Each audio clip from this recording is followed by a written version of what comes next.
Court case के पहले दिन रजत और सवी दोनों ने लिया एक दूसरे के खिलाफ केस जीतने के लिए भाग्यश्री के पैर छूकर उससे आशीर्वाद। कार्यवाही शुरू होने से पहले ही आशिका ने रो रोकर जज साहब को दिखाया कि वह कितनी अबला नारी है। जगताप ने लिए कोर्ट में सबके सामने सवाल करके आशिका के बहुत मजे। जी हाँ दोस्तों, सीरियल गुम है किसी के प्यार में के आने वाला एपिसोड बहुत ही ज्यादा कमाल के और धमाकेदार होने वाले हैं, क्योंकि आने वाला एपिसोड में आप सभी देखेंगे कि सवी और जगताप की आशिका के खिलाफ कोर्ट केस कर देने के बाद जब कार्यवाही का पहला दिन होता है तो उस दिन जहां एक तरफ रजत मन ही मन सोचता है कि चाहे कैसे भी करके और किसी भी तरीके से वहां बस यहाँ कोर्ट केस जीत जाए, तो वहीं दूसरी तरफ सवी भी किसी तरीके से बस कैसे भी करके अपने आई को इंसाफ दिलाना चाह रही होती है। और इस लड़ाई में जहाँ एक तरफ पूरे घर वाले होते हैं तो वहीं दूसरी तरफ रजत सिर्फ अकेला होता है। और उसके बाद यहाँ पर जो है इस केस की सुनवाई के लिए निकलने से पहले सवी भाग्यश्री के पैर छूकर उससे आशीर्वाद लेती है ताकि उस केस में उसे जीत हासिल हो, जिस पर भाग्यश्री तहे दिल से सवी को ही आशीर्वाद देती है चाहे कुछ भी हो जाए तो वहीं तुम ही यहाँ केस जीतेगी। तो वहीं दूसरी तरफ रजत भी इमोशनल होकर भाग्यश्री के पैर छूने लगता है ताकि उसे भी अपनी माँ का आशीर्वाद मिल सके। और फिर जैसे वह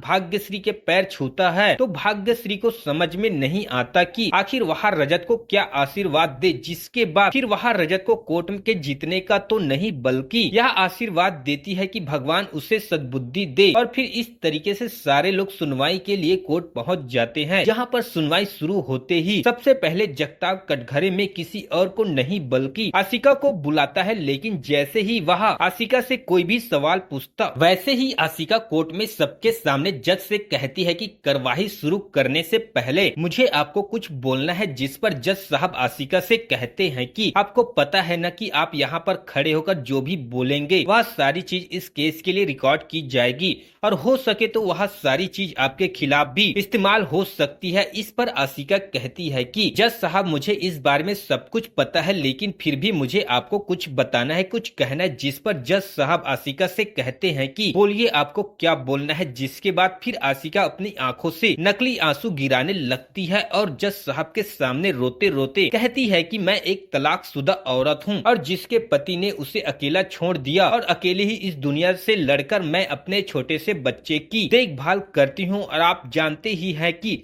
दुनिया कितनी जालिम है, कितनी खराब है। यहाँ पर एक तलाकशुदा औरत का रहना कितना ज्यादा मुश्किल है, लेकिन फिर भी हर रोज मैं दुनिया से लड़ती हूँ और किसी भी तरीके से अपने और अपने बच्चे की देखभाल करती हूँ और हर मुमकिन कोशिश करती हूँ जिससे कि मेरे बच्चे को कोई भी तकलीफ ना हो। लेकिन इतना कुछ करने के बाद भी कुछ ऐसे लोग हैं जो कि मुझसे बहुत ही ज्यादा जलते हैं और वो कोई और नहीं बल्कि सवी है। क्योंकि भले ही मेरे एक्स हस्बैंड रजत की शादी सवी से हो गई है, लेकिन आज भी वह अपने बच्चे क्यान की वजह से यहाँ पर जो है मेरे टच में रहते हैं और यह चीज सवी को बिल्कुल भी पसंद नहीं आती। वो बहुत ही ज्यादा जलती है इस चीज से। इसी जलन की वजह से उसने अपनी आई के एक्सीडेंट के मामले का फायदा उठाकर मेरे ऊपर यह इल्जाम लगा दिया ताकि मैं कैसे भी करके जेल चली जाऊं और उसका रास्ता पूरे तरीके से साफ हो जाए और मेरी सही के अलावा मेरे क्यान को भी वह अपने पास हथियार ले। तो आप इस कार्यवाही को जो भी फैसला करेंगे, यहाँ पर जो है जो भी करेंगे, आप जो भी फैसला लेंगे, जो भी डिसीजन लेंगे, इस बात को ध्यान में रख कर लीजिएगा।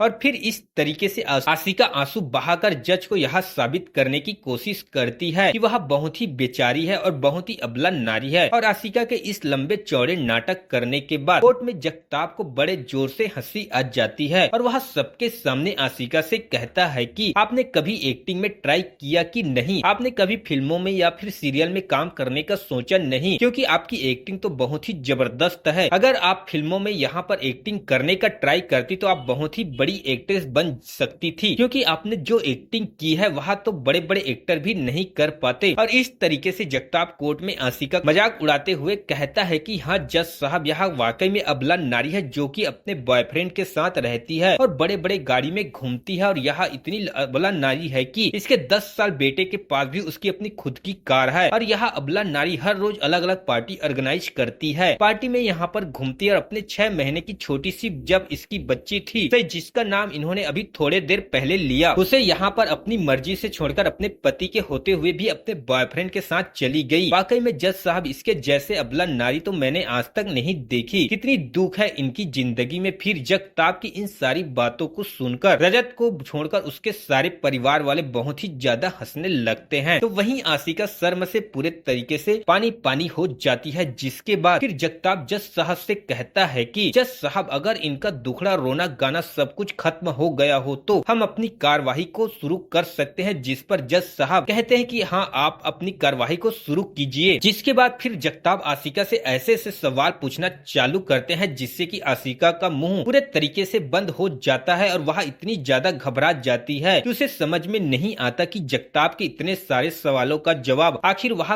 कैसे दे। तो आपको क्या लगता है दोस्तों, इस कहानी का अगला मोड़ क्या होने वाला है? क्या यहाँ पर जगताप के सवालों का जवाब वो दे पाएगी या फिर वह जगताप के सवालों के बीच में उलझ कर रह जाएगी? पर आपकी क्या राय है? अपनी राय कमेंट में जरूर बताएं। साथ ही वीडियो को लाइक करके चैनल को सब्सक्राइब जरूर कर ले दोस्तों। मिलते हैं आपसे अगली वीडियो में।